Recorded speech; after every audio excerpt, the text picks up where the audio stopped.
vous avez le sentiment de attraper tous les virus qui passent autour de vous, le sentiment que votre système immunitaire est à plat et vous avez du mal à vous en sortir. Alors, je voudrais vous proposer la médecine traditionnelle chinoise comme une réponse, mais pas comme une réponse miracle. Le miracle n'existe pas. Et d'ailleurs, il n'y a pas de solution miracle, mais il n'y a surtout pas de solution qui sera adaptée pour tout le monde, puisque chacun est unique. Vous êtes un cas unique.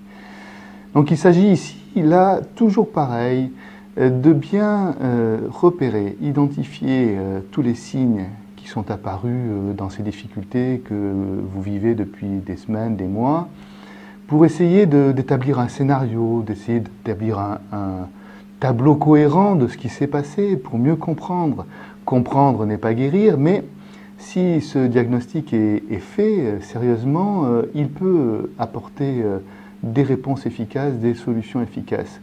Alors bien sûr, cela ne se substitue en aucune façon à une consultation de médecin, de spécialistes ou un traitement médical, mais ces outils qu'apporte la médecine chinoise peuvent être intéressants, très intéressants. On en a déjà parlé sur les réponses adaptées que nous pourrons faire dans le cadre de la relation à distance. Il faudra bien entendu dans ce travail que nous allons faire bien distinguer de ce que sont les symptômes premiers, principaux, des symptômes secondaires, bien distinguer aussi de ce qui peut être jugé comme symptôme normal par rapport à votre activité ou symptôme anormal, bien repérer aussi l'évolution dans le temps de ces problèmes.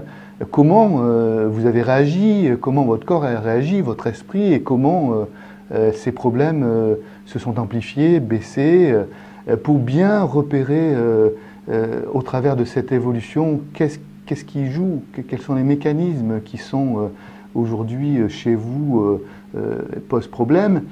Et puis, il conviendra également d'évaluer ensemble votre capacité de résistance. On n'a pas la même capacité, on n'a pas le même capital d'abord, et puis on ne l'a pas entretenu de la même façon. Donc la capacité de résistance, comment elle est sur une échelle de 1 à 10 et puis quelle est cette perversité, ces problèmes qui se posent à vous, donc quels sont-ils sur une échelle de 1 à 10, et à ce moment-là, voir ensemble s'il y a lieu dans la stratégie de privilégier plutôt cette volonté de renforcer votre capacité de résistance, parce que comme vous le dites, vous êtes peut-être à plat sur le système immunitaire, donc il faut peut-être plutôt renforcer d'abord la capacité de résistance avant de s'attaquer aux problèmes, ou l'inverse, d'abord disperser les problèmes, essayer de s'en débarrasser pour justement rééquilibrer la voie du milieu, l'équilibre recherché en médecine traditionnelle chinoise. Et ça, c'est particulièrement important. Alors bien sûr, dans la stratégie, il y a des priorités, mais on peut aussi combiner en fonction des options de confort et aussi de la vie au quotidien que l'on peut avoir.